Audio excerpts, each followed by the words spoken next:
Good evening, everyone, and welcome to Genomics Lite. This evening, we've got our cancer mutation session with our guest speaker, Matt, who I will let introduce himself in just a little bit. My name's Em, and I work at Wellcome Connecting Science on the Wellcome Genome campus, for those of you that have not joined us before.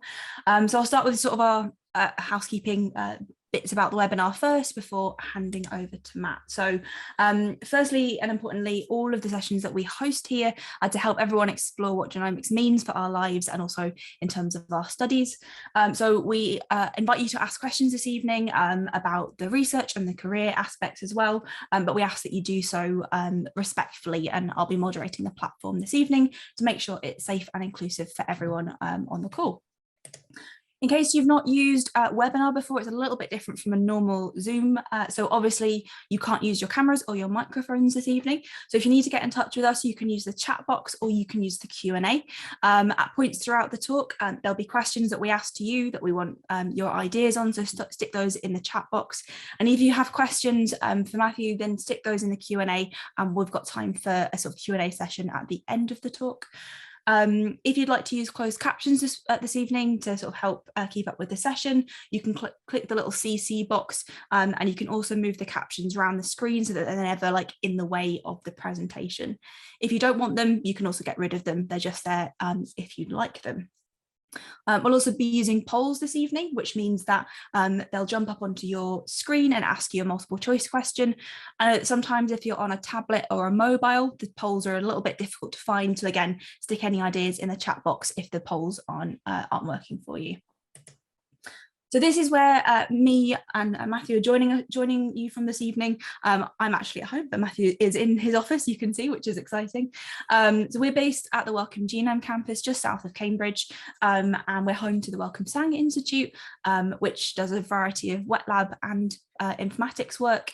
And we've got EMBL EBI, which is computer-based only, so they do lots of informatics and data analysis.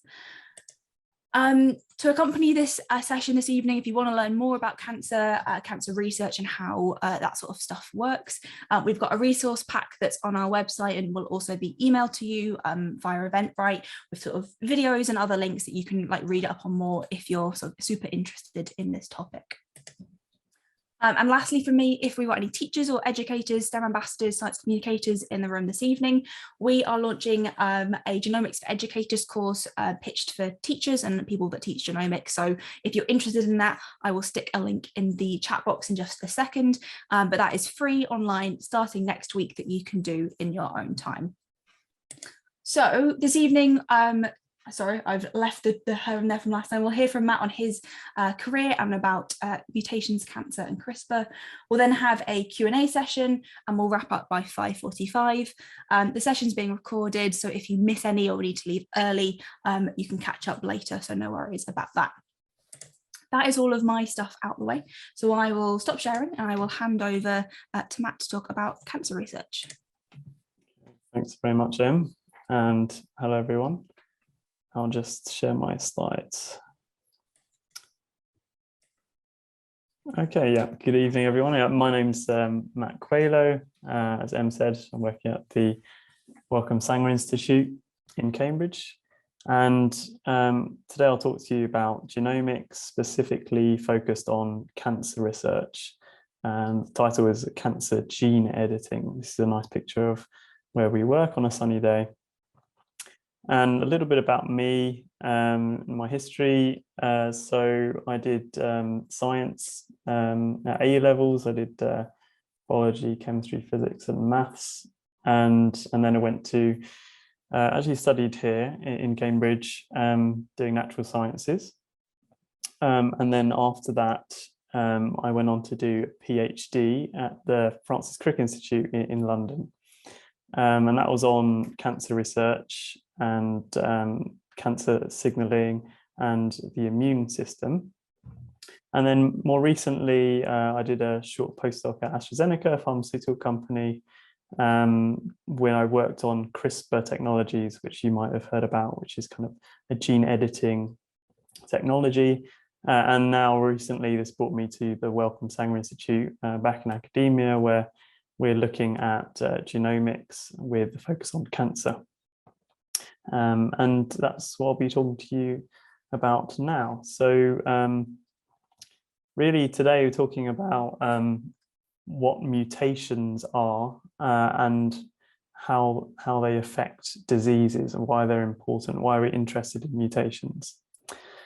So mutations are essentially errors in the DNA, which is kind of the code which all of our cells follow. So our genetic code. And I'll really be talking to you about over the next half an hour or so how we can study these mutations, these genetic errors, using genomic strategies and gene editing such as CRISPR to assign a function or a consequence to what these do in humans.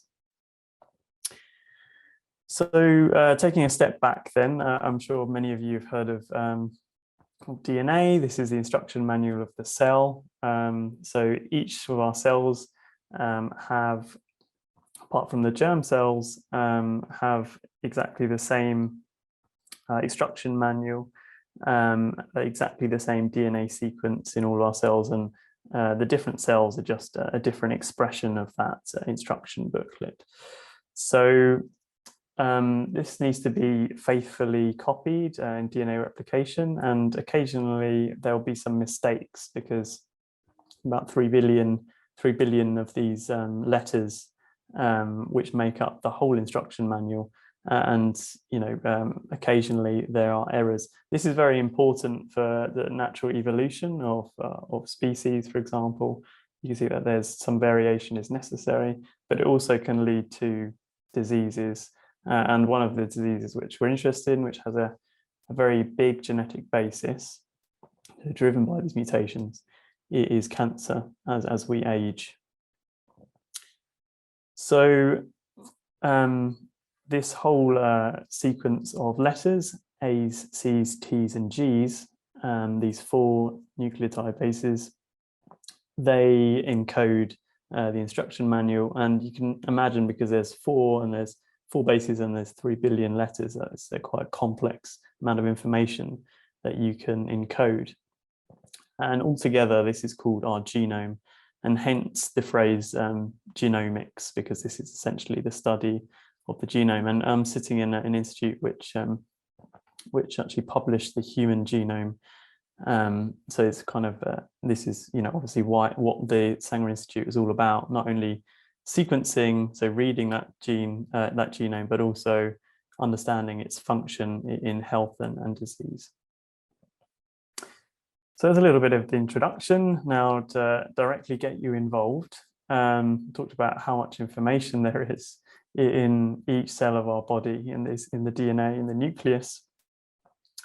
So a poll here, guys, how many meters of DNA do you think is in each cell in our body? Is it A, 4 millimeters, B, 300 centimeters, or C, 2 meters? So give it a go. I think Em's going to run the poll for you. So that's on your screen now, and if that's not working for any reason, then pop your ideas in the chat box and I'll call them out.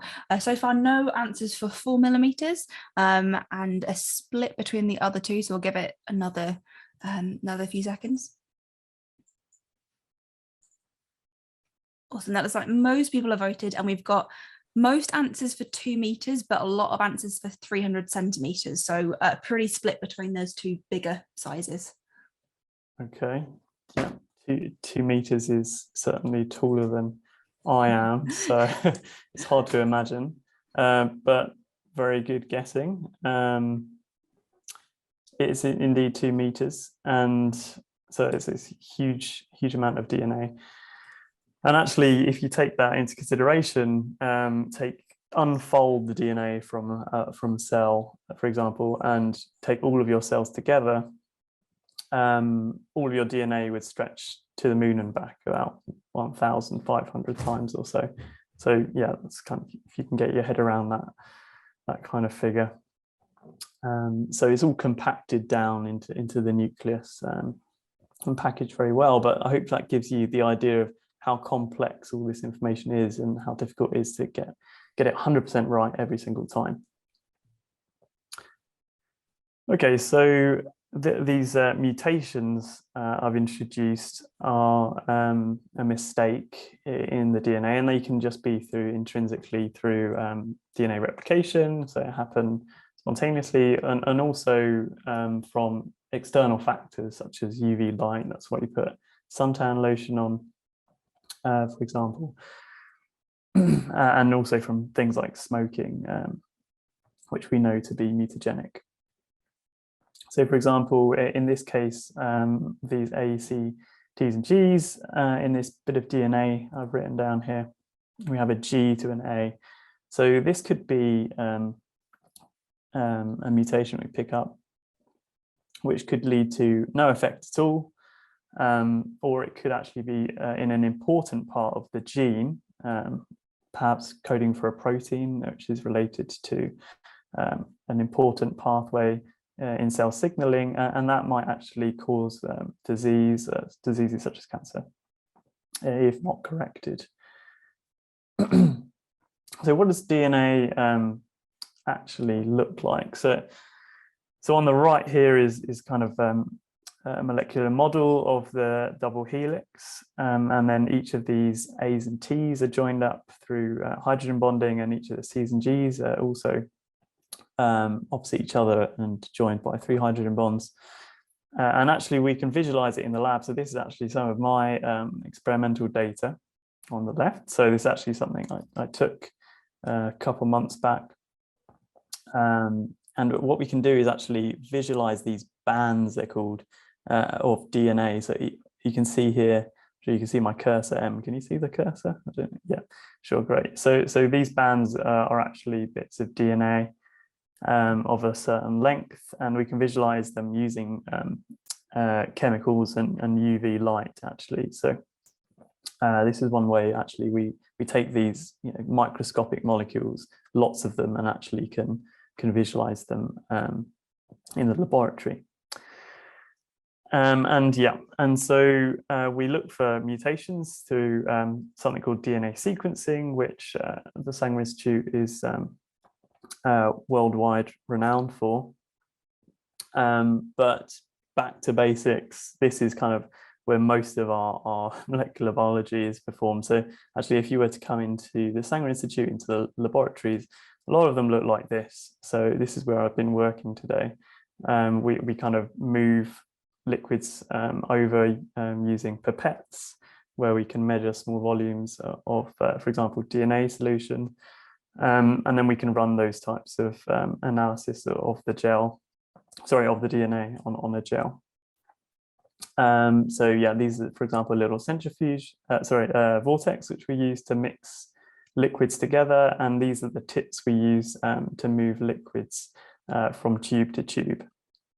Okay, and the protocol here on the right, which is very important. It's not normally that tidy. It's just for photographic evidence, and looks very safe to me because there's no one in there, so you can't tell health and safety there's any issues.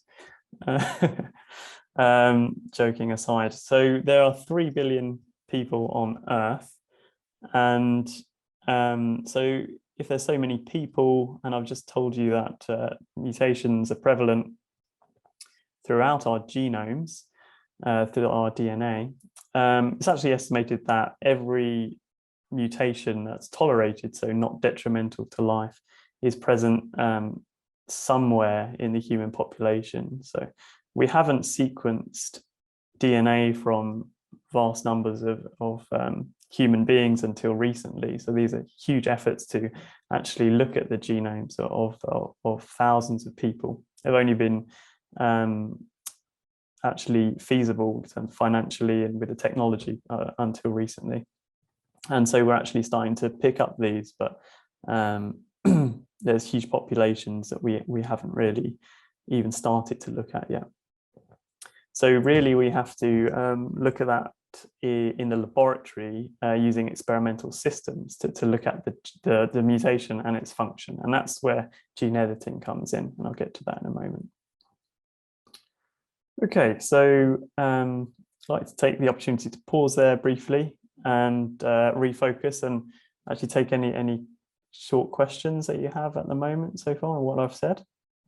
So I'm sure Em will point me in the direction if there's any queries so far. So if anyone's got any questions about anything Matt's gone through so far, pop them in the chat or Q&A. But if not, we will crack on, and I can just chip in if there are any questions as we go.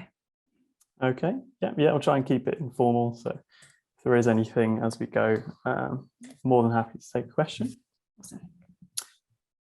Okay, good. So straight on to another. Awesome. We've had a quick question come in. Okay, great. Yeah, sure. So someone's asked, why is it important to detect mutations at the protein level?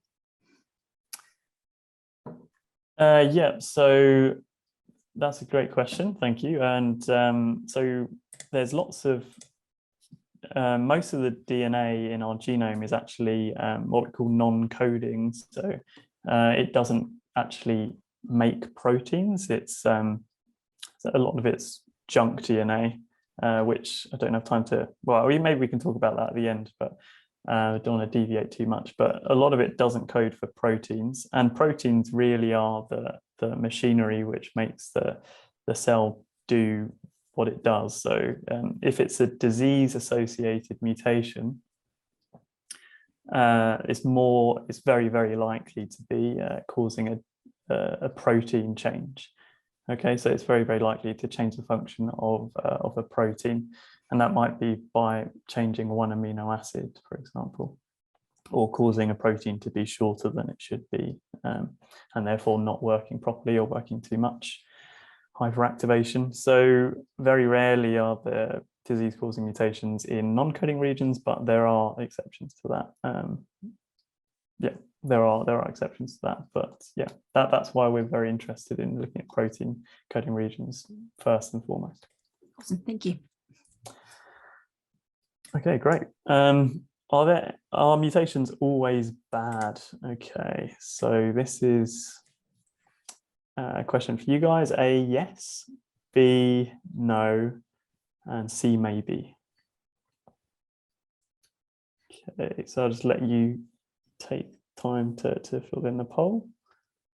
So that was it was a pretty quick and fairly unanimous 94% for no, and that was a pretty quick income of votes there.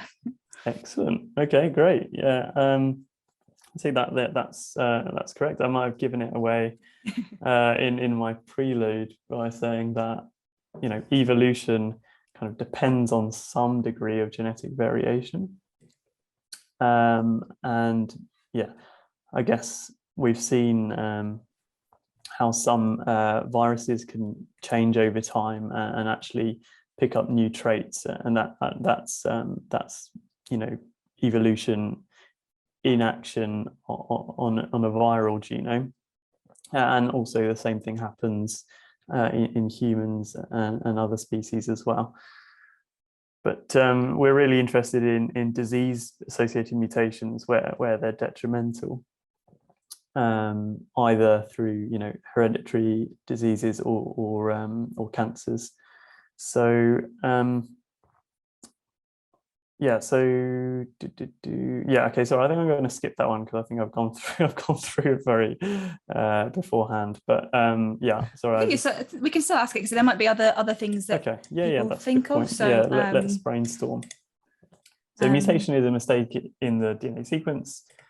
So why might they be problematic, and why might they be beneficial? So it'd be good to hear everyone's thoughts on those 2 points, in addition to what I've already discussed.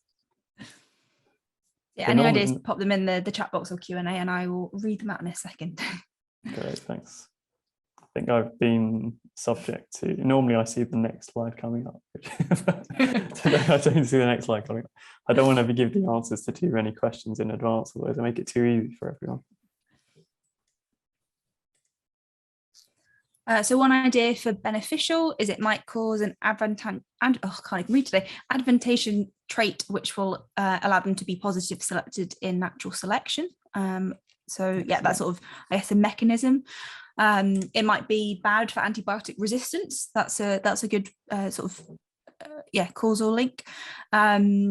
someone said it might change the ability for proteins to carry out its role properly, which I guess is negative, but if it means it can do something new, I guess it could be positive.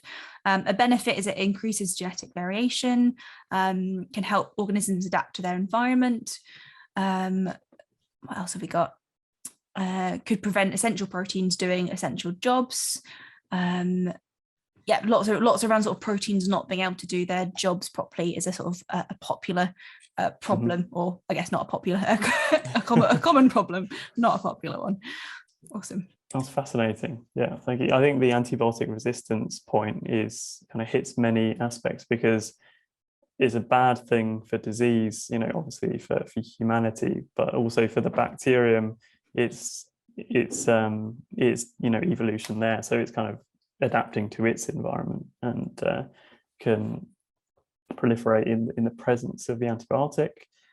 So yeah, I think that's generally through mutation of a protein, which normally binds to the antibiotic. So drug resistance is something that we're really interested in looking at, because when you add the selection of the drug, it increases the kind of evolution pressure, the selection pressure, as been said in the comment.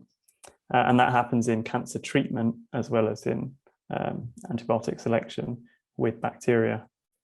So yeah, that's a fascinating point. I guess the other thing about antibiotic resistance is it shows that a mutation could be good for one side and bad for the other. So it's kind of good for the bacteria and just bad for us. So I guess, yeah, not all mutations are mutually one or the other. They can be good and bad for different life forms. Yeah, exactly. Yeah. Awesome. Okay, good. Yeah, very good points. Okay, so I'm talking about genomics of cancer, and so you might think, how do we experimentally test these mutations in cancer cells? Well, a lot of the experiments we do to test the effects of mutations are done in what we call tissue culture experiments. So where we take cancer biopsies essentially from patients, human patients, and then we would, normally they've been derived a long time ago, but we would essentially put them in a dish, like a plastic flask, you can see on the left, and we allow them to grow in the presence of growth factors, sugars, in these types of tissue culture media. And then we grow them at 37 degrees C with controlled conditions, and they proliferate indefinitely, essentially as a cancer cell would do in a human. But you know, now we can test them under different conditions in isolation, and we can also extract their DNA and sequence their DNA and look to see what's different in cancer cells versus normal cells, and also what the different mutations in these cancer cells are doing. So actually attributing function to these mistakes in the genome, those mutations. And on the right is actually a microscope image, about 10 times magnification or so, of some cancer cells here. It's colorectal cancer cell line, so colon cancer, I think. And yeah, each one of these is a cell, these blobs, and it forms actually an adherent layer, a cluster of cells on the plastic which is underneath. Okay, so they kind of grow together based on what type of cancer it is. So that's the experimental system we use. Obviously, you can't do experiments on humans for ethical considerations. So why is finding the function of these mutations important? So this is actually just bullet points. Don't go firing at the polls just yet. But yeah, first and foremost is the genetic testing. So if a person actually, if we've said that this mutation can give rise to cancer or predisposes to cancer, then this might inform clinicians for screening purposes and genetic counseling, genetic testing, that this person might be predisposed, and therefore they can be screened more intensively or given certain options early on to catch any progression, for example. and that's genetic testing. That's based on the sequence of people's DNA. It's getting more and more commonplace. Personalized medicine, which is a phrase which you may or may not have heard about, but essentially it's instead of everyone with cancer, say, getting treated with one drug, nowadays it's more advanced and more nuanced. So if you have a certain type of cancer and even a subtype of, for example, colon cancer, you might be treated differently to someone with a different subtype of colon cancer based on the genetics. So based on the DNA sequencing, for example, and therefore you get a certain medicine which is targeting your cancer. And that means it's less toxic and more precise, and so better tolerated in general and more likely to succeed. So this also depends on, what type of mutation, and again, the DNA sequence. And finally, if we can understand what the mutations are doing and what the protein change is, then it kind of gives us more insight into the actual biology of what's going on in that cell, what's changed in the signaling, for example, why is it growing faster? And this can help make new therapies. So lots of drug companies are interested in these data too. Okay, so a little bit about the control of these mistakes and mutations. I've said that they can be causing cancer. So there's lots of cells in our body. There's a lot of chances that something might go wrong. Elephants live quite a long time as well. So what do we think then, everyone? Do you think that elephants get more cancers than human? Yes or no? Quite a mixed response so far, so I'll let the poll do its thing for a bit, but I think it's really, I don't think we often think about, maybe if people have pets they do, but I think it's easy just to think about cancer as a human problem. I don't know why. I think maybe that's just the the adverts we get on TV around sort of curing cancer. It feels very human centric, so I think it's just interesting even to think about animals having cancer. Okay, it looks like most people have voted. It's pretty split. It's 60-40, but 60% for no, so the no's win, but only just. Perfect. Okay, well, that's good that it's split the audience. Means that some new information for you all. So actually, you would expect perhaps that elephants would get more cancers because they have more cells to replicate, and therefore the chances are there's likely to be a mistake. But it's actually not true that so they do not get more cancers than humans on average during their lifetime. And actually it's because they control these mutations more than humans do. And we think probably that they've evolved a way to kind of reduce their cancer risk because they're so large and long-lived. And they have a gene called, they have this protein which is encoded by a gene called TP53, which we have as well. They've got a similar version in their genome, and it actually protects from DNA damage and the accumulation of these mutations. So they have around 20 copies of this protein going around, 20 copies of this gene, sorry, and we have only 2.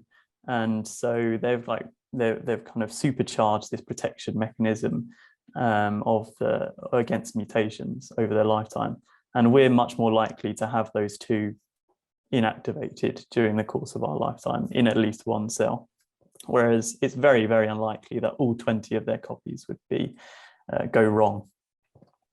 So that's an interesting thing about elephants coping with mutations over their lifetime, and therefore getting less cancers through that mechanism.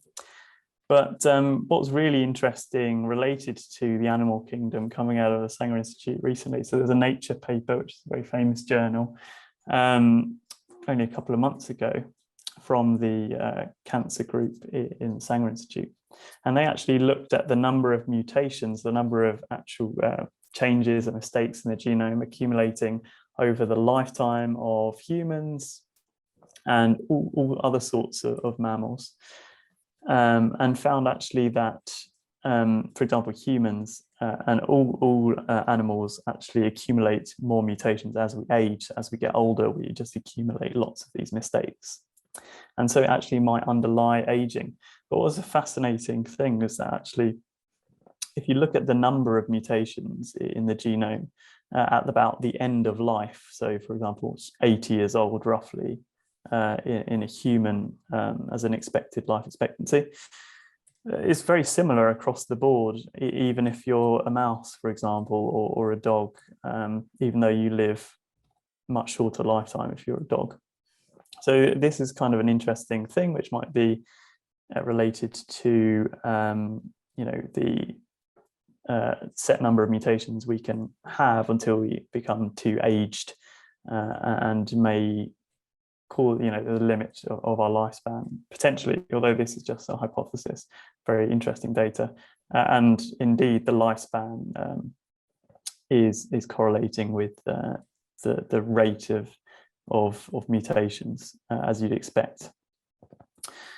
So yeah, so this is, as Emma was saying, it's kind of a global thing. It's not just humans which have these problems in their genomes and cause cancers, for example.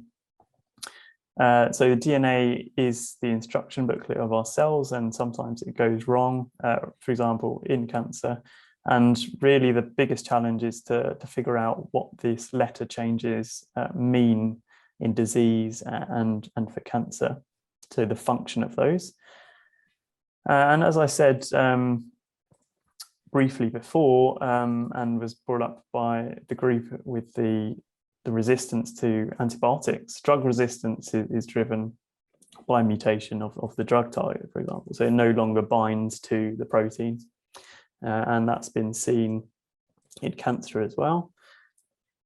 And if we think about evolution, and so we have a selection pressure in the environment, like natural selection in a species, well, the same thing happens at a cellular level. So we have Darwinian evolution, each cell competing against each other to grow more under the selection pressure. In this case, instead of having a species, you're having, or animals, you're having cells competing for resources, and for example, cancer cells, which can grow or can't grow in the presence of a drug.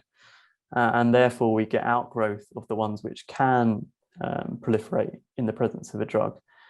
And if we look at Darwin's famous, I think, tree here on the left, which is the tree of life, which is actually recently returned to Cambridge University Library by an unknown person, which had it for a couple of years, I think, studying it, and returned it undamaged. This is actually a photocopy from the original taken of this famous page, and showing the Darwinian branching of, in this case, species or individual animals, for example, or organisms. But on the right, we can actually see that this same thing applies for cells. So, and this is the evolution of cancer, for example. And this is why it's so hard to treat, because it's constantly trying to, an arms race, constantly trying to outcompete the clinician, in a rapidly moving clone here. So we call them clones. So this cell of origin may change over time depending on the type of selection you put on the cell. So it might be competing for the environment, competing for blood supply, nutrients. And here we've added the therapy, for example, in the clinic, and you'll get some cells which can survive that. And this will give rise to, unfortunately, some drug resistance cancer cells, which is what we're really trying to avoid and trying to gain insight into, so we can treat patients in a more effective way.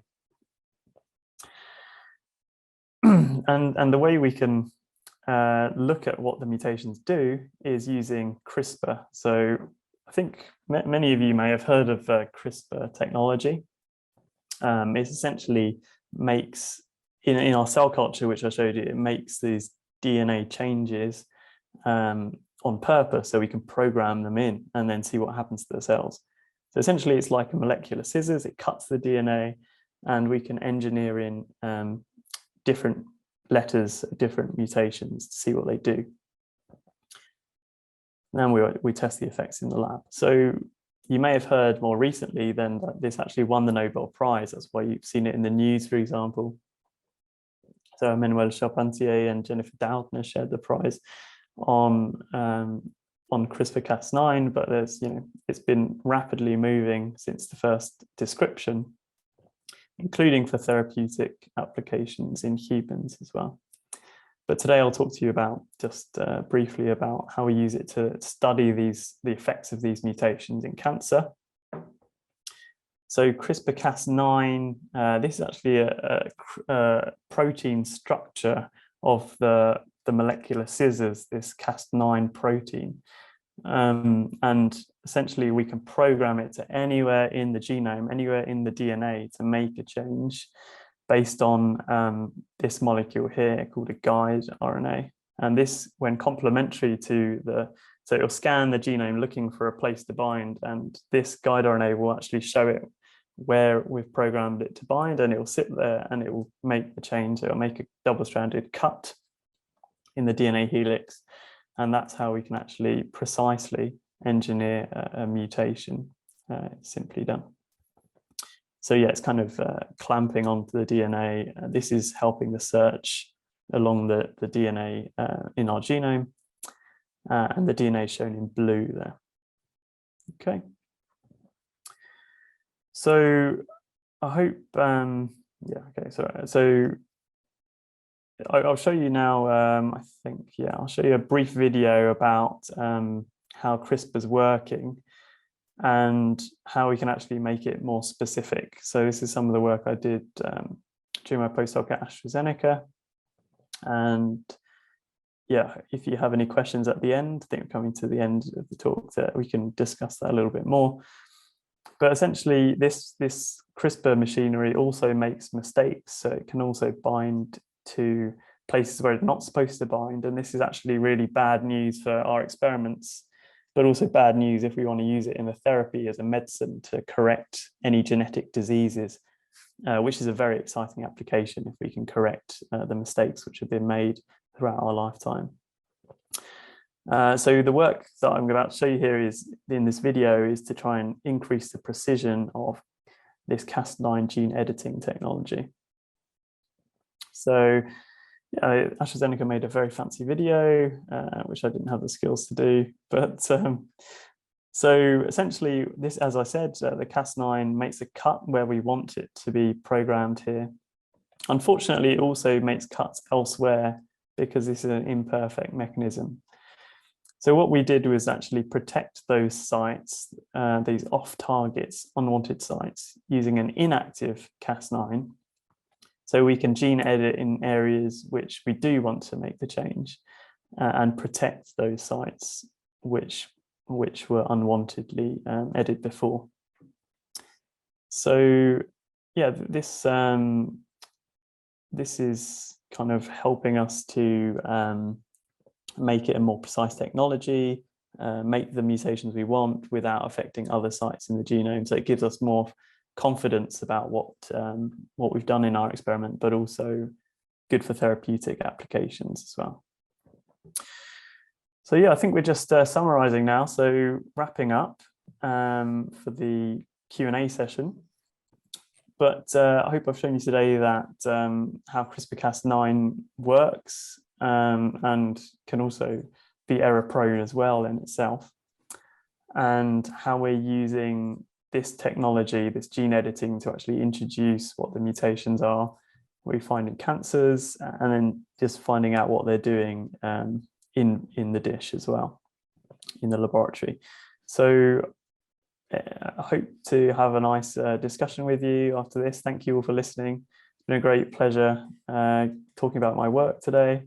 And yeah, I look forward to some interesting questions. So thanks very much. Amazing. Firstly, yeah, thank you so much, Matt. I always love hearing more about the research that we get up to on campus. If anyone wants to know more about sort of what CRISPR sort of looks like and does, we've had a previous speaker sort of do that little bit in more detail. So I've put links to that in the chat box, because obviously Matt was sort of doing CRISPR and cancer all in one. We have had loads of really interesting questions. A couple relating to the elephant cancer TP53 situation, saying, could CRISPR insert more TP53 into the human genome? I'm guessing to make us more elephant-like. Yeah, that's a fantastic question, and that's more of an ethical question than a scientific question, because the answer is yes, and then the responsibility then is with humanity and how much we want to engineer humans to make them cancer proof, because I think that would hugely reduce cancer rates in the population. But we also, it comes at risks, because as I mentioned at the end of the talk, these technologies aren't 100% perfect. So if you make a change, a heritable change in a human being, then every generation afterwards, if there's a mistake, will be there, and that's something which, as a community, as a scientific community, we can never take lightly. So I would say that will never be done, or should never be done, probably in our lifetime with the technology we have currently. This may change over generations. But yeah, it's a very good point. What CRISPR can do, though, is to change non-heritable things. So people are being treated in Great Ormond Street as we speak. Actually previously, last year even, patients are being treated with CRISPR-based technologies, but it's actually infusing cells which have been gene edited into their bodies, which aren't then passed on to future generations, so not germline, and therefore there's no chance that we can have heritable changes. Yeah, there was someone sort of asked in the question in the Q&A around whether there's laws to sort of prevent this, whether it's just down to the scientists. And actually there was a case about 3-4 years ago now where a scientist in China announced that he'd created the world's first CRISPR edited babies, and his sort of ethos behind it was that I think he was trying to make them less susceptible to HIV. I believe the mother had HIV, but again, as Matt was saying, that has introduced other changes to these babies' genomes, and I think he went to jail for it, and I think the rest of his team were like struck off, kind of a thing. So I think the laws is probably on a country by country basis, but the backlash from the scientific community and the legal community after this announcement, I think, shows that people that are looking to push the limits will be treated quite harshly. I don't know if you know any more about the specific laws, Matt. Yeah, I know that case and was internationally condemned, and yeah, I think the twins are healthy to date. That's I've heard, but yeah, there's lots of things we don't know about what's gone on. So yeah, don't think there'll be a repeat of that, hopefully. I wouldn't think I think it probably put anyone off that was even thinking that was a plausible sort of option. I've linked that in the Q&A for anyone who wants to watch a little video about that. Let me find some other questions in here. So someone's asked about the use of animal models in your work, or so I guess more generally in cancer research work. I know you showed the graph of like humans, dogs, and mice and stuff, but I don't know if I know on campus we've stopped our animal sort of model use on campus, but with you any more on that? Yeah, we don't do animal work here. The work I showed, not done by myself, but it's it's from animals which have passed away through natural causes, and that's where we get the biopsies for that type of thing. But I think the group has a nice collaboration with several institutes and even zoos, where they get tigers which have passed away after a happy life and you can look at, not much research is done on these types of animals. So very lucky that you can get some biopsies from these animals after they've passed away naturally. But no, we don't do any animal research here. And I guess actually CRISPR gives a new way of studying without animals, because sort of like classic, what does the gene do research often would sort of change some genes or have effect on genes in mice, and then see what the mice grew up to, whether there was issues, and see how that passed down generations. So I guess actually CRISPR gives a new avenue for doing that. So hopefully makes us a little there is often a need for some animal work, but I hope it gives us more options to not use it. Yeah, actually, our group also uses three-dimensional cell cultures as well to try and make them slightly more like what you'd get in the body. So obviously, we grow our cancer cells all in vitro, so that means in a dish, basically on plastic. But a lot of people think that doesn't really mirror what happens in the body. And so what we tried to do quite successfully, led by Matthew Garnett, for example, and others, my boss, is to grow the cells in 3 dimensions. So as spheroids, and we call these kind of organoids, or in cancer cells, tumoroids. And actually that's slightly more complex model and more similar to what's happening in 3-dimensional space in the body.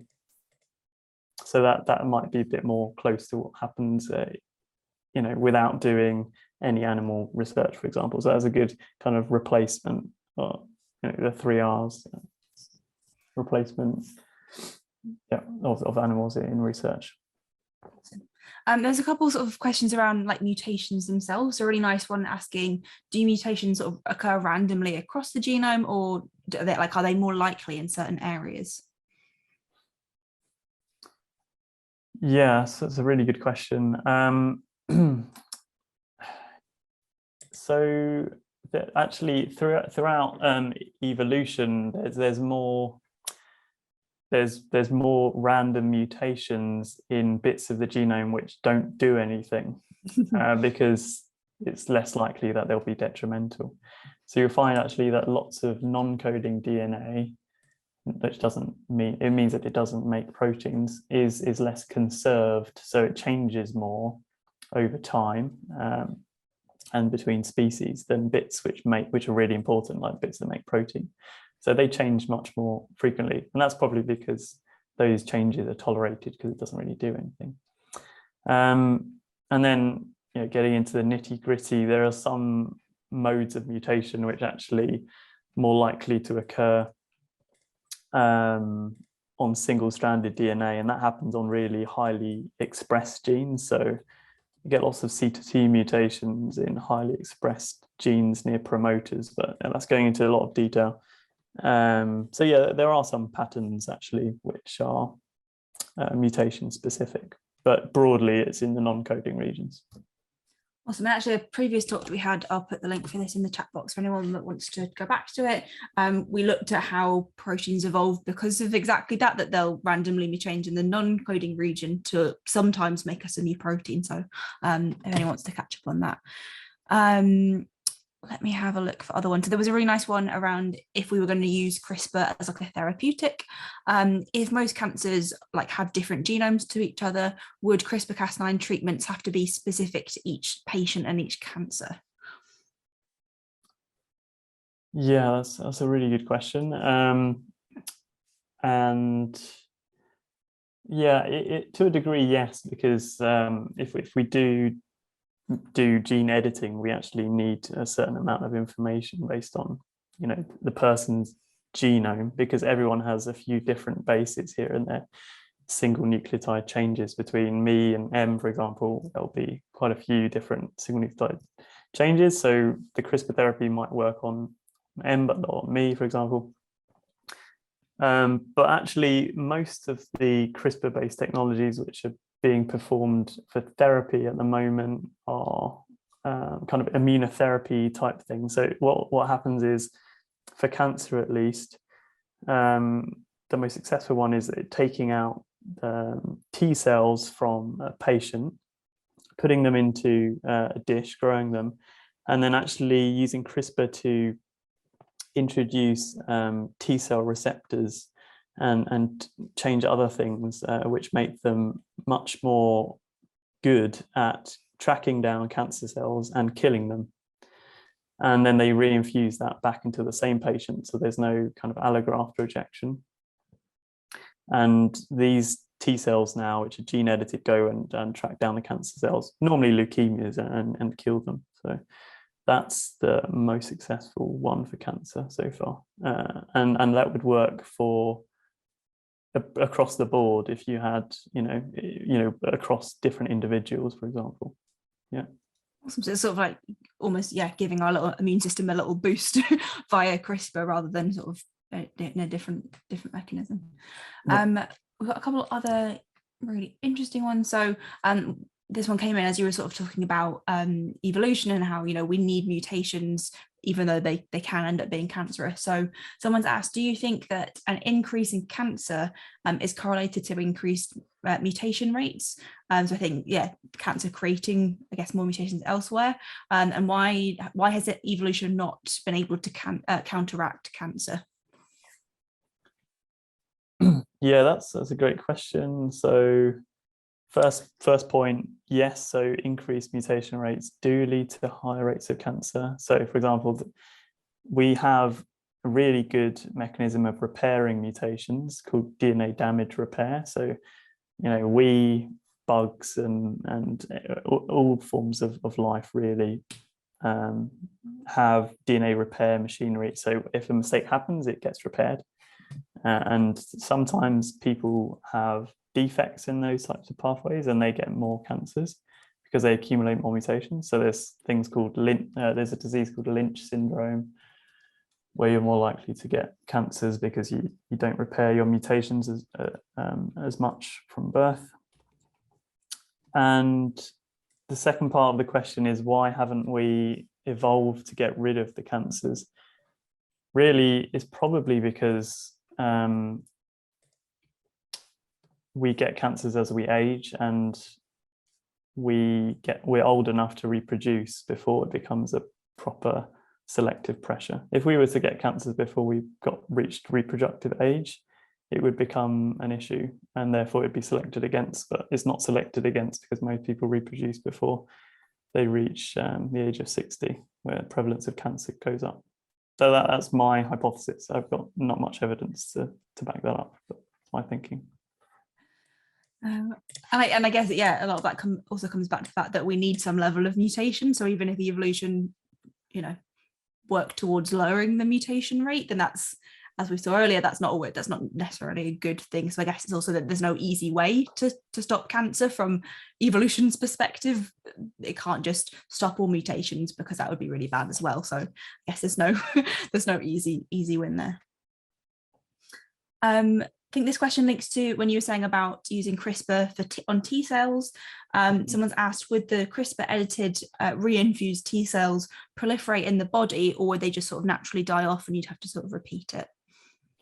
Yeah, actually there was a clinical trial, paper was published recently, and the engineered T cells persisted for years in the body. And these kinds of therapies can lead to cures. So you kind of had this guardian against the blood cancer with you after reinfusing these engineered T cells. They're called CAR T cells. So if anyone wants to look it up afterwards, there's lots of literature online. Chimeric antigen receptor T cells. And they're very, very successful in childhood blood cancers. So yeah, look at that up, and yeah, they do stick around, so they proliferate and are there for many years after treatment. So they don't really have to be a repeat treatment, which is good, because these therapies can be quite expensive because they're quite new, but they are on the NHS, I think, so far. That's amazing that it sticks around. That's really, really cool. A question that I think is quite an amusing one, because I don't know anything about it, so it made me laugh to read it. Someone said, "Do we understand why the naked mole rat has such lower numbers of mutations than humans or mice at the end of their lives?" I didn't know that mole rats were a case study for this, so this made me laugh to read it. Naked mole rats are fascinating because they actually get a very low number of cancers throughout their lifetime. So they're kind of an anomaly in many ways, and that's indeed why the group studied them probably. They didn't get drastically lower rates, but yeah, perhaps it was appreciably lower. And no, I really can't answer that at all. I'm sorry, but there's lots of peculiarities about that creature. And actually, I guess, yeah, you guys should Google what they look like, because they are fascinating looking creatures. And not my idea of a good pet, because they look quite ugly, I think, as you can probably tell from the description, naked mole rat. But yeah, they are fun. They're fascinating because they get very low rates of cancer, and we don't really understand why. They do feel like a little evolutionary off branch that's got a bit gone a bit different than the rest of the group. Everyone's Google imaging naked mole rats now. Awesome. I think that's most of the questions that we've had. I think one last one that I've spotted was whether cancer can develop resistance to radiation therapy. I think it might have been something sort of from one of your earlier slides. Can it develop resistance to radiation? That is a really good question, actually. That's really fascinating. I don't think so, because I think radiation is not a small molecule, so it doesn't bind any proteins, and therefore, there's no mutations which can really stop the drug or treatment from working. So radiation works by causing a lot of DNA damage, and then the cancer cells die more than normal cells because they're rapidly dividing and they're more sensitive to the induction of DNA damage. I'm not sure on that, and everyone on the call, so I can't answer that definitively, but I would say less likely than for other chemotherapies and small molecules, but it can't be 100% curative ever, because otherwise it would be curing all sorts of cancers. So yeah, I'm not sure. That's not my area of expertise. I'll just leave it at that. I did a quick Google, because sometimes that's the sort of the easiest way, and it looks like there's a couple of studies that have looked at this, but it doesn't look like it's a huge sort of area of research. So there you go, if anyone's looking for a PhD topic in the future, that might be one, because that obviously would be really important to sort of know. Yeah, really interesting question. I think otherwise we've covered most of it. There's one, this one's quite specific, so it might not be an area that you know much about, but I'll ask anyway. So someone's asked, some cancer mutations are present in peptides expressed from non-coding genomic regions. These peptides are recognized as foreign by the immune system. Do you think these could be targets for therapeutic or diagnostic purposes? Yeah, that's a really interesting question. So non-coding, if they're peptides, that means they're from a protein, so it's more like they're actually are from a coding region, so from a protein. But the fact that these mutations actually distinguish between a normal cell and a cancer cell, and so that's kind of where this precision medicine comes in. I think the person asking the question was referring to the immune system recognizing the cancer cell versus the normal cell, and these peptides, which are presented on MHC, for example, they're basically displaying all of the proteins which are in the proteome in that cell, and because the cancer cells have mutations with slightly different proteins, they actually might flag as foreign or different.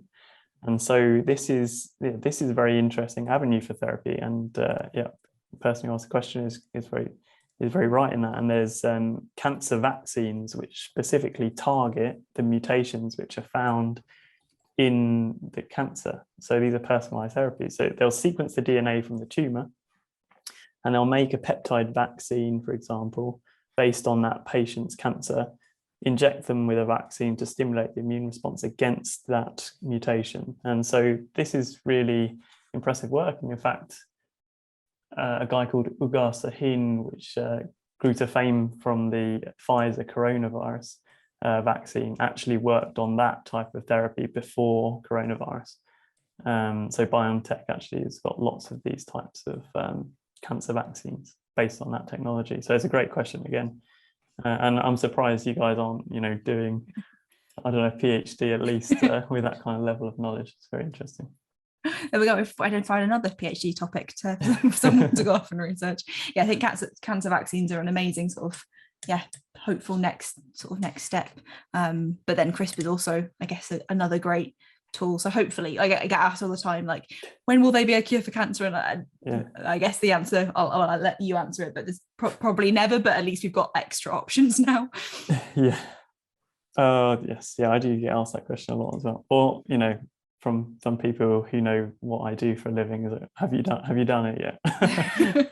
No, but we'll keep trying. It's all about small steps. And right, yeah. So there are some cancers which are cured now, which weren't 10, 20 years ago, which is fantastic progress. And we're taking small steps towards that. But every disease is different, and there won't be really unlikely to be a kind of cure-all treatment. There'll be very good treatments for different types of disease, different cancers, different subtypes, as I've mentioned, with different mutations. Awesome. I think that is just about all the questions we've had. So we will wrap up here. Thank you so much, Matt, for joining us this evening. I'm just going to put me back on the screen as well. That helps, doesn't it? There we go. So to wrap up for this evening, I will just throw this slide up. So we've got one more of these sessions this academic year, and then we'll take a break for the summer and be back in September. I'll pop the link in the chat box, and actually it links really well to the discussion we finished on, because we'll be talking about T cells, what they are, and sort of how we can study those and how they're linked to sort of different diseases, including sort of autoimmune diseases as well. So if you're interested in that, the link should be in the description in the chat box now, and that'll be in about 3 weeks time. So hopefully we'll see some of you then. But in the meantime, thanks for joining us, and Matt, thanks so much for your talk this evening. It's been a great pleasure. Thanks everyone.